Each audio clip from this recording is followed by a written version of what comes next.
Hello guys, welcome back sa aking channel. At ngayon ang ating tutorial is kung paano natin i-maintain itong starter motor ng ating mga motor. Dahil habang tumatagal nating ginagamit ito ay nagkakaroon din ng nagbi-build ng carbon sa loob. At yun ang dahilan kung minsan ay hard starting pagdating sa quick start. Ngayon bubuksan natin to at lilinisan natin at ilulubricate.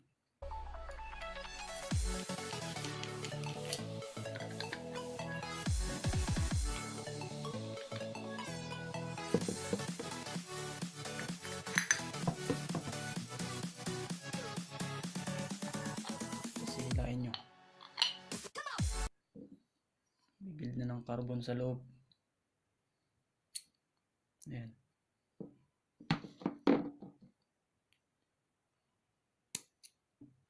Makikita nyo madumi siya dahil sa carbon at kung anong dumi o alikabok yung nandyan. Bali ang gagawin ko, lilinisan ko na lang to. Pwede pa naman siya, linis lang. Ito lang ang pagkakalas nito guys. Meron siyang dalawang screw bolt na tatanggalin. Ingatan nyo lang na huwag maputol itong plastic na to.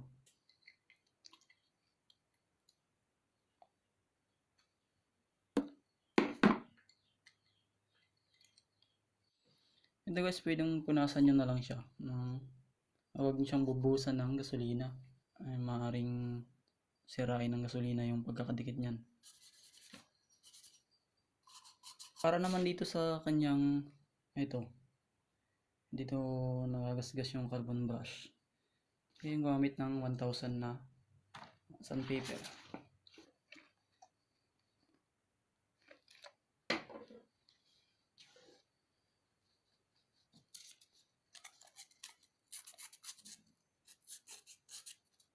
Hindi naman kailangang pupudpudin ng gusto to.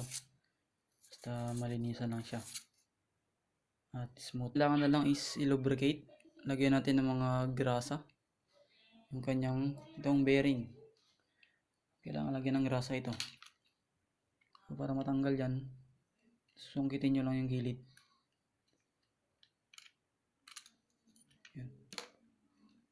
Makita nyo walang grasa yun sa loob. Kung tuyo na siya. Ang gagamitin kong grasa ngayon ay itong SG406. Mas malagkit, mas tumatagal. Mas malapot. Sa tagal siya doon. At hindi basta-basta sa init kasi may mga grasa na madaling matunaw.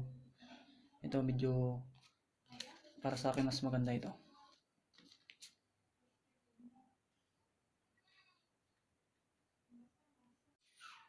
So guys, yan tapos na nating nalagyan ng grasa, grease, yung mga kanya gear, itong bearing. Ikakabit na natin yan. Ito yung tips para mas madali nyo may kabit ito, itong carbon brush. Gamit tayo ng sinulid. Itong isang carbon brush na ito, nalagay nyo siya, tapos itatali nyo ng sinulid.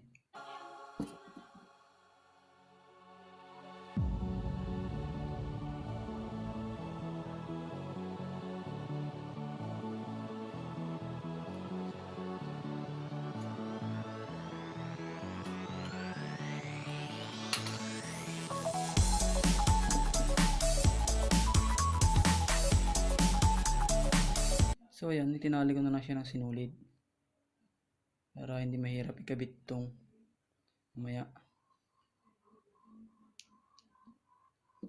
Ganyan yung spring.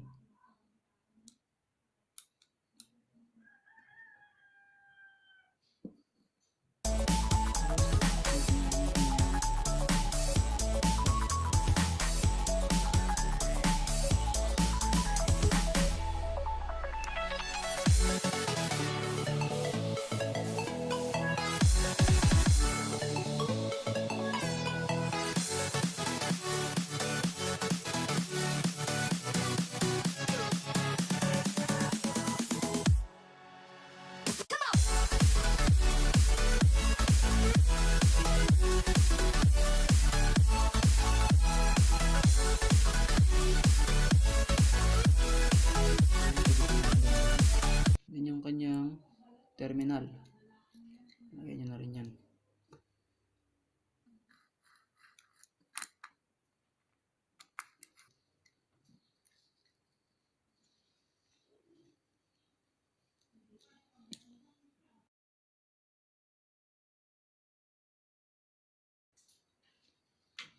Then gamit kayo ng matulis. Pwede nyo pumipilan. Kasi hindi natin malalagyan ng sinulid. Kasi malayo na yung ano niya. Nahihirapan tayo dyan. Ganito na lang. Pigilan nyo siya dyan. At ilalagay nyo to.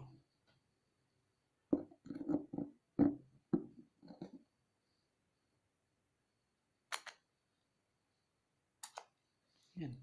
So, ganun lang kasimple. Gamit tong sinulid na to. So, pwede na tong putulin.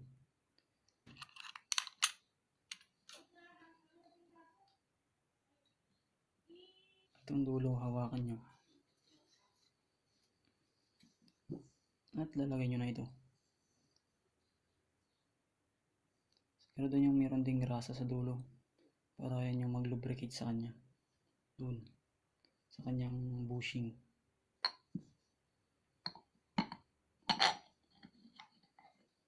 Dito meron na ring grasa.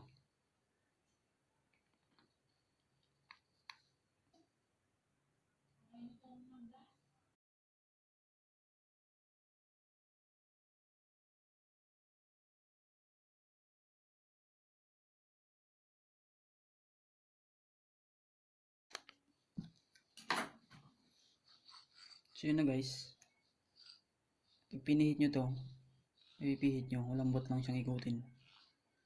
So okay. Mas maganda yung paggalaw ng motor sa loob. Ngayon iti-testing natin kung okay ba. Kasi itong ground niya, ididikit nyo lang. Yan. At yung positive doon.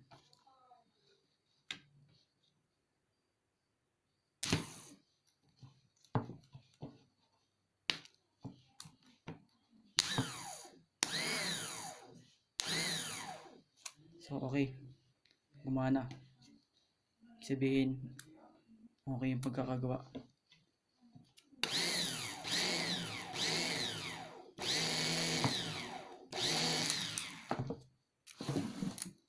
So guys, tapos na natin at maayos naman. Thanks for watching. Sa mga hindi nakasubscribe, subscribe lang kayo para sa susunod pa nating mga video.